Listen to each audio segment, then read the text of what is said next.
도대체 일본은 왜 이럴까? 혼내와 다테마에 가장 가까운 이웃이면서 서로를 잘 모르는 두 나라. 지금의 한일 갈등 국면을 해결하기 위해서라도 서로를 잘 알고 있다는 착각에서 벗어나야 한다. 일본인만의 독특한 문화는 어디서 비롯되었고 일본인의 진짜 속마음은 무엇인지 살펴보자.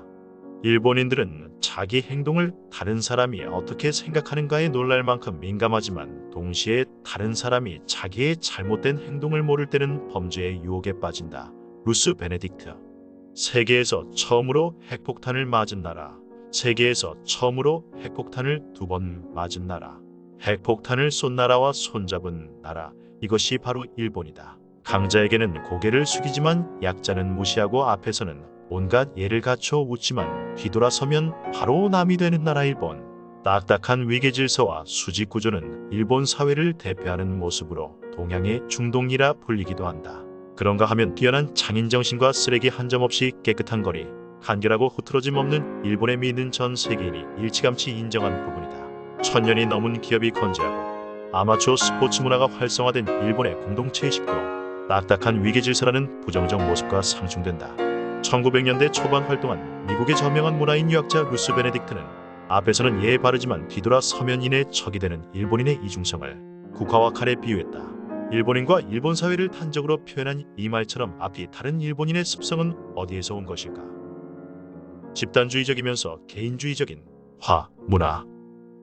일본의 건국이념이자 가장 중요한 가치. 서구 학자들뿐 아니라 일본인들 스스로도 일본인은 집단주의적이다라고 말할 정도로 일본인은 응집력이 강하다. 집단의 공동이익을 위해 똘똘 뭉치는 이런 문화를 일본인은 하라고 한다. 아이러니하게 남에게 피해주는 것을 큰 신뢰라고 여기고 반대로 나에게 피해주는 것도 무척 싫어하는 개인주의 성향도 여기서 비롯된 것이다.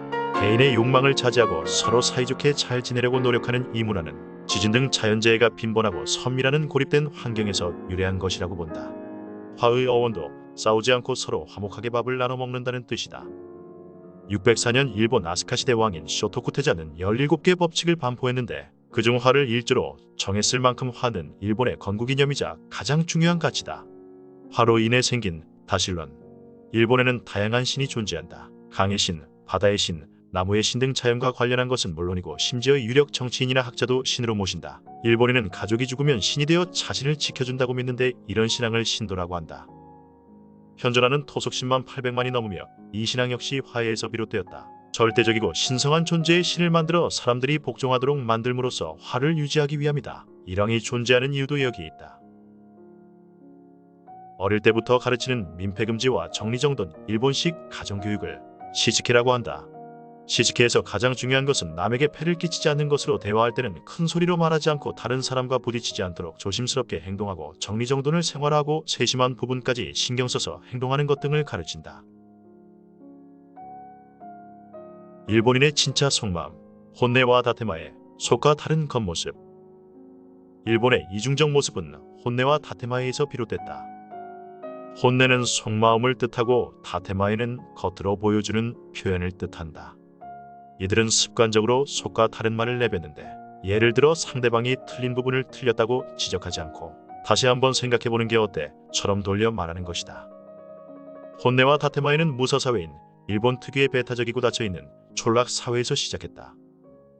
예로부터 일본인은 험준한 산지에서 모여 살며 지진과 태풍 등 잦은 자연재해를 견뎌야 했다.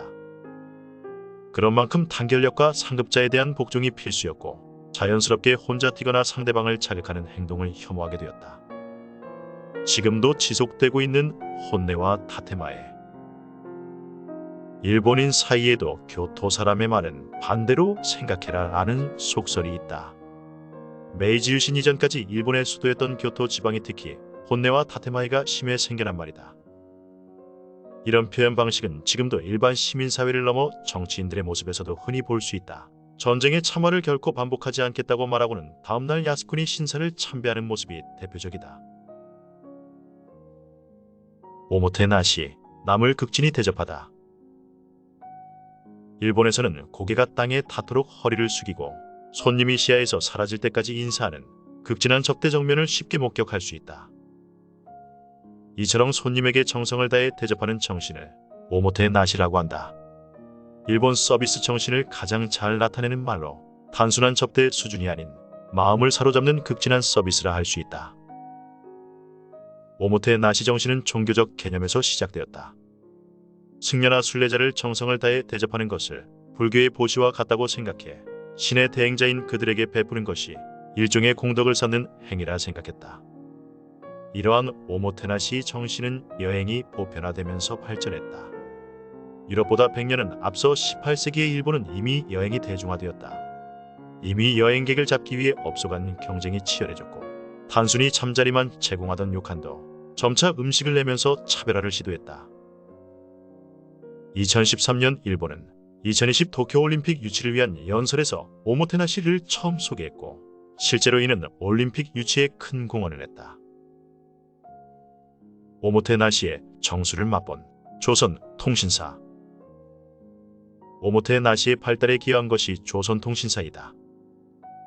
1607년부터 1811년까지 조선은 12차례에 걸쳐 500여 명의 대규모 사절단을 파견했다. 일본은 이들을 국빈으로 대접하며 도로 정비와 도로 건설, 휴게소 건설, 야외 화장실까지 만들었다. 또 수행원만 수천 명을 붙여주고 연간 쌀 생산량의 12%에 달하는 비용을 모두 지불했다. 나 이전의 조직 먼저, 조직 집단주의. 무사문화 대 창인정신. 일본에는 회사인간이라는 말이 있다. 이는 상관의 명령에 복종하며 조직에 평생 헌신하는 회사원을 일컫는 말이다. 이처럼 일본은 수직적 조직 문화가 공고하다. 역사적으로 오랜 기간 철저한 계급사회가 지속되었으며 조직 이외의 사람 혹은 조직과 뜻이 다른 행동을 하는 사람을 제거하기 위해 무사 문화가 생겨났다. 이렇게 강한 조직 문화에서 전혀 상반된 두 가지 정신이 나왔다. 바로 장인정신과 가미가제 특공대로 대표되는 무사정신이 그것이다. 철저한 신분 질서와 엄격한 조직 문화는 계층 이동이 불가능한 사회를 만들었고 여기서 소위 한 우물만 파는 장인이 생겨난 것이다. 반대로 완고한 조직 문화에 복종하는 군대 문화까지 더해져 자폭을 마다하는 가미가제 특공대가 생겨났다. 이번 시간에는 가장 가까운 이웃이면서 서로를 잘 모르는 두 나라, 일본인의 독특한 문화에서 그들의 진짜 속마음이 무엇인지를 알아보았다. 재미있게 보셨다면 구독, 좋아요, 알람 설정 부탁합니다.